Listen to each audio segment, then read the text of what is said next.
नमस्कार शेतकरी बंधूंनो, मी स्वागत आहे आपलं जिजाऊ हायटेक नर्सरी या यूट्यूब चॅनलमध्ये। तर आजचा विषय आपण आंबा फवारणी याबद्दल घेत आहोत। तर आज आपली केशर आंब्यावर जवळपास 5वी फवारणी 6वी फवारणी झाली आहे। 5वी याच्या अगोदर 5 फवारणी झाली आपल्या आणि आता 6वी फवारणी आपली झाली आहे। तर या फवारणीमध्ये आपण एक फंगीसाईड म्हणजे ट्रीट घेतलेला आहे आणि दुसरं घेतलेलं आहे बोरॅन आणि तिसरा घटक घेतला आहे 0.34। हे 3 औषधाचं आपण मिक्स करून यामध्ये फवारणी करत आहोत। तर या अगोदर आपण अगोदरची फवारणी घेतली, 5वी फवारणी घेतली होती। तर ती फवारणी घेतली आपण NAA नॅपथेटिक ॲसिटिक ॲसिड प्लॅन्टिफिक्स आणि दुसरी घेतली होती आपण बोरॅन। याच्यामध्ये तिसरं जे आपण घेतलंच नाही कारण ते चालत नाही। तर तुम्हाला मागच्या व्हिडिओमध्ये सांगितलं होतं मी की याच्यामध्ये दोनच हे चालतात। तर आता ह्या फवारणीमध्ये आपलं फंगीसाईड राहिलेलं होतं कारण हे ढगाळ वातावरण थोडं चालू होतं, त्याच्यामुळे आपलं फंगीसाईड खूप गरजेचं होतं घेणं। तर ह्यावेळेस काय होतं, ज्यावेळेस आंबा आपला या स्टेजमध्ये आहे, हे बघू शकता आपण। आता या स्टेजमध्ये आंबा ज्यावेळेस आपला असला त्यावेळेस काय होतं, याच्यावर भुरी हा प्रकार पडतो, बुरशी। तर याच्याकरता आपण टिल्ट म्हणून एक औषध घेतलेलं आहे। हे टिल्ट या भुरीकरता खूप फायदेशीर आहे।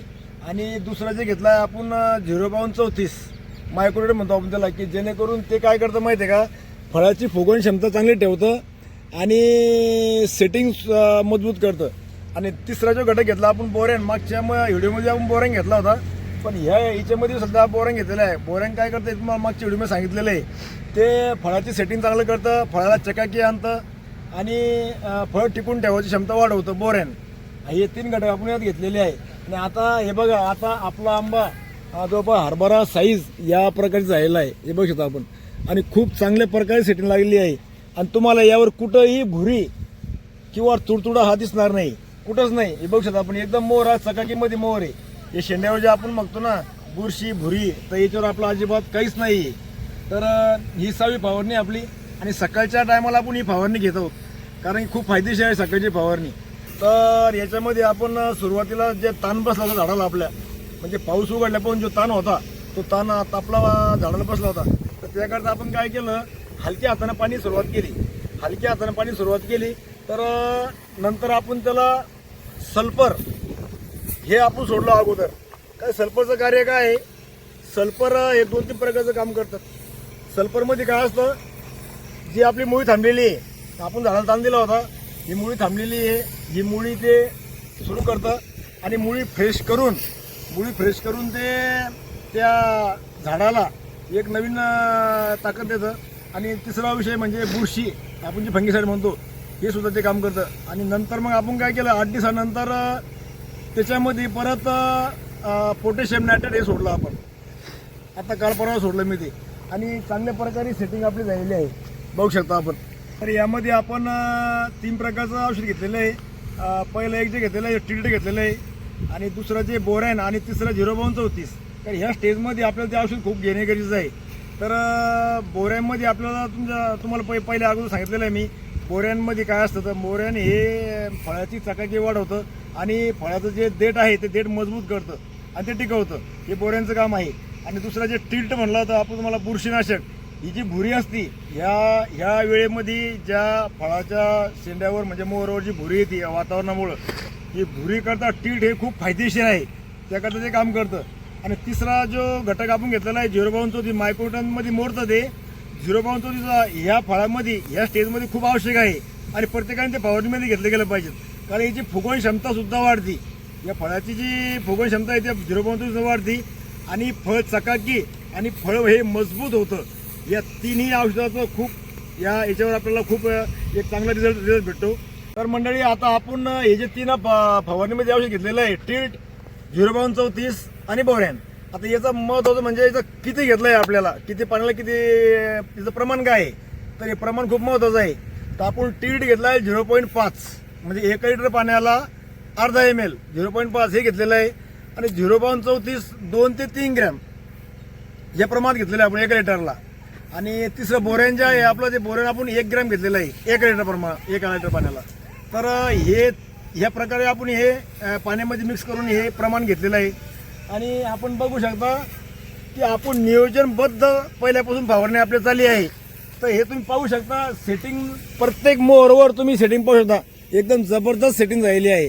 असं कुठंच असं म्हणता येत नाही की सेटिंग कमी आहे म्हणून, कारण आपण नियोजनबद्ध कार्यक्रम केलेला आहे पहिल्यापासून आणि फवारण्या सुद्धा अचूक घेतलेल्या आहे. हे बघू शकतो आपण टोटल सगळ्या झाडाला टोटल पूर्ण मोहराला एकदम चांगली सेटिंग या प्रकारे तयार झालेली आहे. आणि काय असतं आपण ज्यावेळेस फवारण्या घेतो त्यावेळेस एक नियोजनबद्ध फवारण्या घेतल्या गेल्या पाहिजेत की जेणेकरून आपल्याला याची सेटिंग घेता येईल.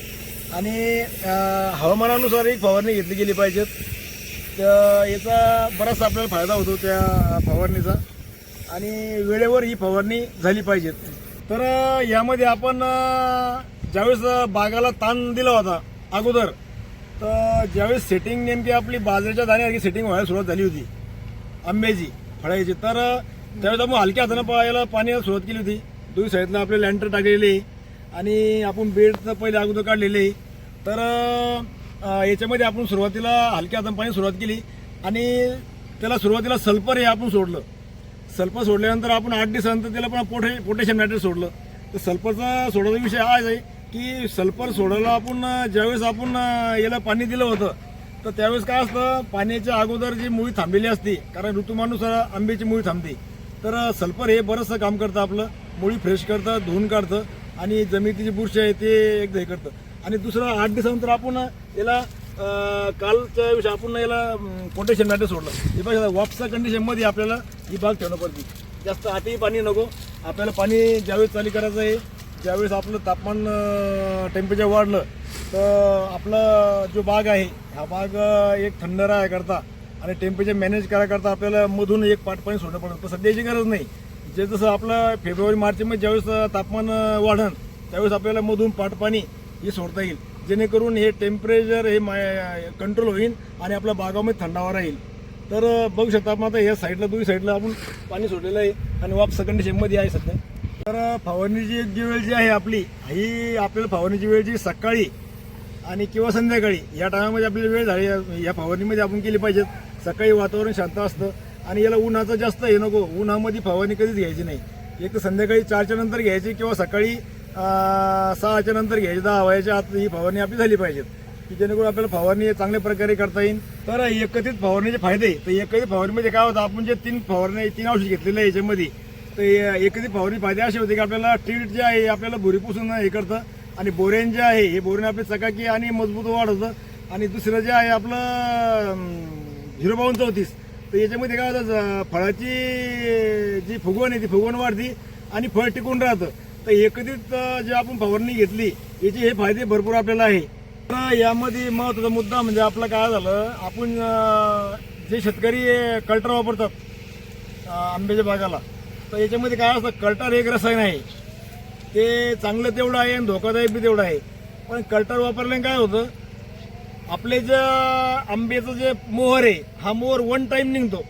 म्हणजे जेणेकरून आपल्याला ज्यावेळेस हार्वेस्टिंग करायचं आहे, आता काही शेतकरी नवीन असतात, आता काय असतं, आपण कल्टर जर नाही वापरलं तो आंबा या वातावरणाचा इफेक्ट पडल्यामुळे, वातावरण खराब असल्यामुळे एखाद्या वेळेस काय होतं, वातावरण हे असल्यामुळे ते 2-3 टप्प्यामध्ये आंबा फुटतो. आता सुरुवातीला जो आंबा मोहर आला आपला त्याची सेटिंग लवकर होती फळाची आणि ज्यावेळेस आपण आंबा काढतो त्यावेळेस काय होतं, काही शेतकऱ्याला माहीत राहत नाही की आंबा ज्यावेळेस आपण काढतो त्यावेळेस पहिला जो पडला गेला आंबा आहे सुरुवातीला आलेला, म्हणजे सुरुवातीला मोहर नाही गेला, त्यांना वाटतं हा आपला पडला गेला आपण काढून घेऊ पूर्ण. तर याच्यामध्ये काय होतं, 2 टप्प्यामध्ये जो आंबा मागून फुटतो त्याच्यामध्ये काय होतं, तो आंबा शेकी लागेल राहत नाही, त्याच्यामुळे तो आंबा पिकत नाही. आणि मग शेतकऱ्याला वाटतं की बाबा हे कसं झालं नेमकं, आपण तर पाडला गेला आंबा आपण शाक पाहिली होती याची, तर हे आंबा पिकला कसा नाही. मग ते काय होतं, 2-3 टप्प्यामध्ये आंबा येतो, त्यात गोंधळ तयार होतो. तर कल्टर हे आवश्यक वापरायला पाहिजे. माझ्या मते तर कल्टर वयाच्या झाडाचं जे वय झाडाचं 5-6 वर्षांतर हे वापरलं गेलं पाहिजे. तर 5व्या वर्षी कल्टर हे 5 ml वापरायचं. तसं जसं वाढत जाईल झाड आपलं तसं प्रमाण त्याचं वाढवतं. कल्टरना फायदा एकच होतो की 1 टाइम तुमचा मोहर येतो आणि सेटिंग लवकर होती आणि फळ बाजारात लवकर जातं, जेणेकरून 2 पैसे आपल्याला शिल्लक भेटते. तर याचे फायदे आहे. पण आता कल्टर वापरताना नंतर घ्यायची काळजी काय आहे, कल्टर हे खूप खतरनाक रसायन आहे. तर याला काय, झाडाला जे आपण कल्टर टाकतो त्यावेळेस काय होतं, याला जे अन्नद्रव्य हे कमी पडायला नको, पाण्याचं प्रमाण सुद्धा कमी पडायला नको, व्यवस्थित हे गणित हे पाण्याचं जुळून आलं पाहिजे. कारण अति पाणी नको आणि कमी बी नको. जेवढा झाडाला दररोजचं जी भूक आहे, आपण जे जेवण करतो तसं हे झाडाचं एक दररोजचं गणित असतं पाण्याचं. हे गणित ज्या शेतकऱ्याला समजलं तो शेतकरी मागे येणार नाही, कारण की नियोजन असतं आता नवीन शेतकरी आंबा बाग लावतात, त्याला आळे करून पाणी देतात, गोल्ड रिंगण करतात की बाबा मी जमिनीचं पोट म्हणजे एकदम वाळं भरलं. हे चुकीचं आहे साहेब, कारण की तुम्हाला ड्रीपनं पाणी सोडलं लागेल. जे गरज आहे झाडाची आहे ती झाडाला ते पाणी दिलं लागेल. आणि आपला जे विषय राहिला होता, कल्टाचे फायदे भरपूर आहे. एक टायमाला पूर्ण मोहर येतो, सेटिंग लवकर होती, फळ बाजारात जातं, आपल्याला पैसा भेटतो. तर याचं फक्त एकच करायचं, याला कल्टा दिल्यानंतर आपण ज्यावेळेस पाणी चाली करतो याला खालून, त्यावेळेस काय करायचं, याला जे अन्न द्यावं लागतं हे कमी पडलं पाहिजे नाही. कारण कसं आहे, झाडाला जर अन्न कमी पडलं की उलटा इफेक्ट होतो आणि झाड हे आपल्याला लवकर खराब होतं. तर एवढी एक काळजी ज्या शेतकऱ्यांना कल्टर बागायला दिलेलं आहे त्यांनी एवढी काळजी घेणं खूप महत्त्वाची आहे.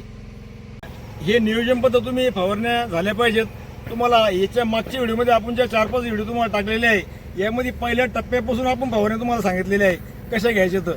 आणि आता जी 5वी-6वी फवारणी आहे आपली, आता याच्या अगोदर 5 फवारण्या झाल्या आपल्या, आणि 5वी फवारण्यामध्ये एकदम तंतोतंत आपण नियोजनबद्ध काम केल्यामुळं एकदम सेटिंग चांगली झाली तुम्ही बघितली आहे.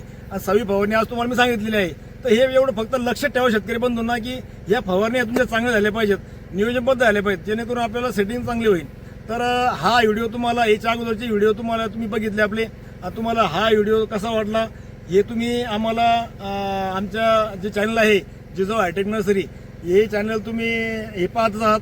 आणि याच्यानंतर जे आपलं माहिती दिलेली आहे आपण, तर याच्यामध्ये तुम्हाला भरपूर मी याच्या अगोदर बी सांगितलेलं आहे आणि आता बी सांगितलेलं आहे. तर तुम्हाला जर आमचा व्हिडिओ आवडला असेल तर लाईक करा, शेअर करा, सबस्क्राईब करा आणि कॉमेंटमध्ये आम्हाला कळवा की आमचा व्हिडिओ तुम्हाला कसा वाटला. तर माझं जे नाव आहे मी तुम्हाला सांगतो, भारत पाटील सूळ, जिजाऊ हायटेक नर्सरी, डोलखेडा बुद्रुक, तालुका जाफराबाद, जिल्हा जालना. माझा नंबर आहे 95 45 46 48 10. दुसरा नंबर आहे 90 49 14 41 09. तर आजच्या व्हिडिओमध्ये बस एवढं तुम्हाला मी माहिती सांगितलेलं आहे. आणि पुढच्या व्हिडिओमध्ये तुम्हाला मी याच्यानंतर आपल्याला काय फवारणी घ्यायची आहे हे कळविल. तर जास्तीत जास्त शेतकऱ्यापर्यंत हा व्हिडिओ गेला पाहिजेत. आणि एवढं मी आजच्या व्हिडिओमध्ये हे करतो. आणि राम राम, नमस्कार मंडळी.